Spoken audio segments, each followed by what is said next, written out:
All right, so understanding emotional intelligence and developing self-awareness. Why EQ matters in enhancing life experience, work performance, and well-being of individuals and groups. So a lot of coaches, okay, would just wanna talk about themselves. Talk about themselves, their experiences. Please don't be that coach. I also made that wrong decision. You know, they don't care about what you did. They don't really care about like the details of what happened when you were heartbroken, or you know, the focus should be them. If they ask, yes, you answer, but again, be very mindful to always come back to them. You know, don't overshare, and don't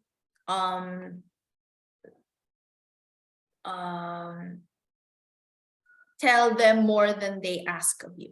Okay, so be there to listen. Be there to primarily listen. If you have this temptation to, if you're tempted to share, talk to yourself, is it really right to share this right now? Maybe it's just gonna prolong the course, the session, and it's not. But if it's really valuable, then of course, valuable information, then of course you share, right? But the thing is, it's very important to have emotional intelligence in coaching. When it comes to coaching, EQ or EI is very essential. When both parties have a high degree of self-awareness and self-regulation, communication flows smoothly, allowing coaching to be facilitated successfully. That's why in this life coaching course, we're already doing the self-discovery. You're building your self-awareness here, your emotional intelligence, so that as you coach others, you have a high degree of self-awareness and self-regulation. High EI is the utmost important characteristic of any human being because it can deeply impact the quality of one's relationships. This is also the fifth habit in the 7 Habits of Highly Effective People by Stephen Covey, one of my favorite books. Seek first to understand than to be understood, or then to be understood. First, you seek to understand before you seek to be understood. So listen first, listen. It can deeply impact the quality of relationships. It's also quite essential in a coaching relationship on both sides. So you know what? With all of my coaching, one-on-one coaching, and I'm still learning, okay? I'm still learning. It's not like I'm doing it perfectly all the time. You learn as you grow, and allow it to be messy in the beginning, and then you'll find your way around your coaching sessions. Most of the time they just want someone to listen to them. They just want someone to vibe with and hold space for them. You don't really need to be there prepared with all your golden nuggets of wisdom, like, oh, you have to do this, you have to do that, this is what's the right thing, or the quote, my coach told me this inspiring quote that you should, like, you shouldn't be very strict about the fact that a coach should always give out that golden nugget of wisdom. You can just simply be there to facilitate self-awareness, to listen, and to feel what your client is feeling. I'll be also recommending some exercises to you. Like, one exercise that I do is the forgiveness exercise. That's basically allowing space for your client to talk to a person in the spiritual realm, and release resentment, a heavy heart, release all the heaviness in his or her heart. And that's not you telling them what to do, it's them. You're just there to facilitate. It's them really saying the words out loud. And there's also power with saying the words out loud. So there's a forgiveness exercise wherein you don't have to tell, your client doesn't have to tell you what she's saying to the person that she is forgiving. But I would recommend you to encourage your client to speak it out loud. Okay, because there are like other, because I've been through I've learned so much modalities. There are modalities wherein you just allow your client to be quiet the whole time. I find that there's much more release when you allow your client to really speak out loud what happened in the meditation, what is happening during the meditation.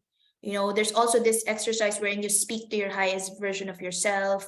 You have to allow them to speak, and you're just really there to listen, facilitate, encourage them to share more. And that takes a lot of emotional intelligence. You don't have to always give all the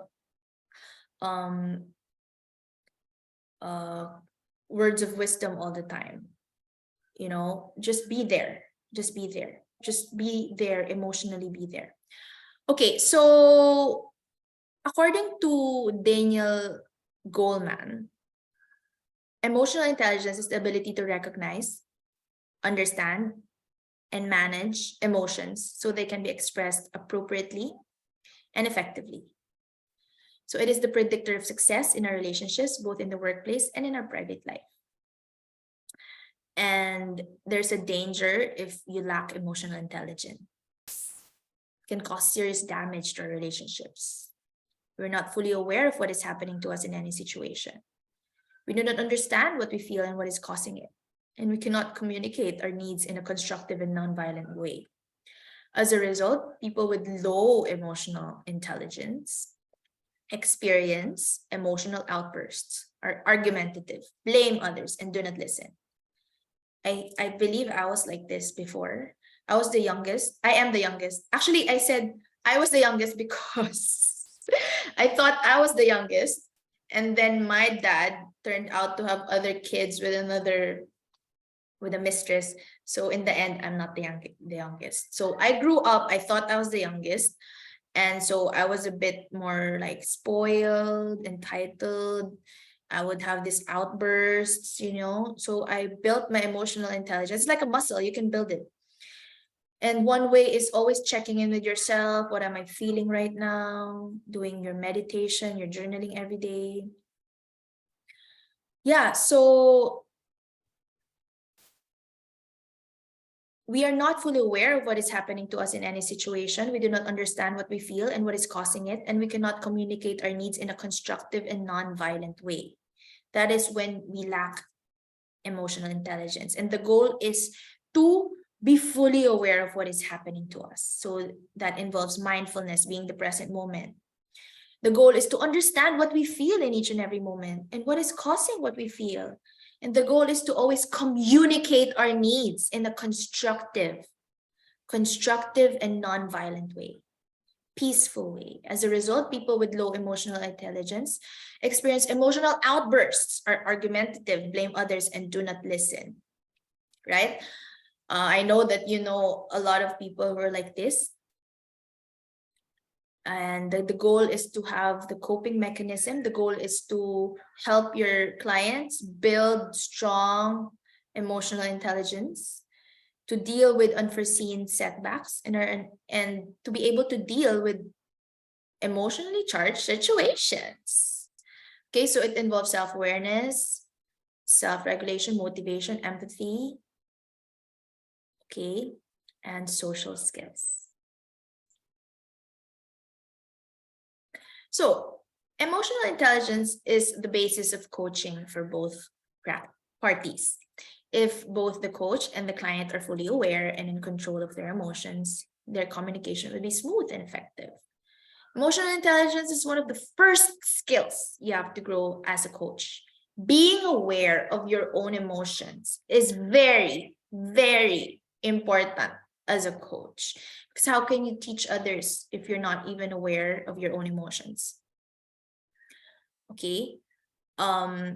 It's very important to bring the right presence to the room and handle anything that can happen skillfully and effectively. Listening to your intuition. This is a very big part of being a coach, as well as learning to discern and decipher your client's authentic truth. Sometimes your client will tell you lies, and you have to learn how to decipher. I think this is so. How do you don't tell your client, what you're telling me is not the truth. You're lying. You don't tell that.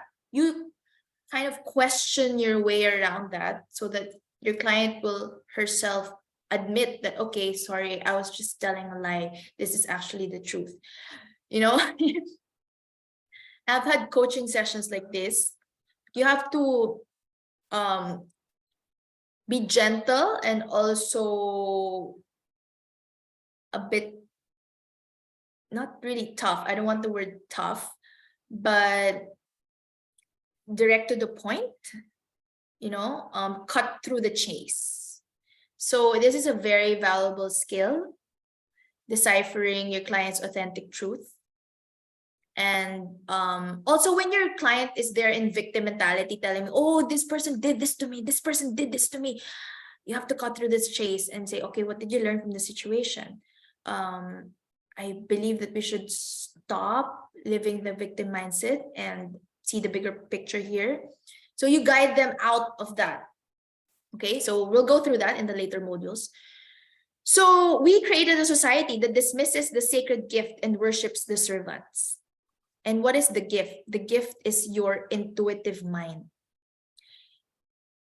In awakening our intuition and in encouraging our clients to follow their own soul voice, we really are training and reprogramming ourselves to trust our innate wisdom again and again and build our psychic intuitive muscle. Your intuitive mind or psychic database is a gift. Use it in your coaching while practicing emotional intelligence. Integrate your intuitive mind with your own spiritual knowledge. Okay, your own personal interpretation.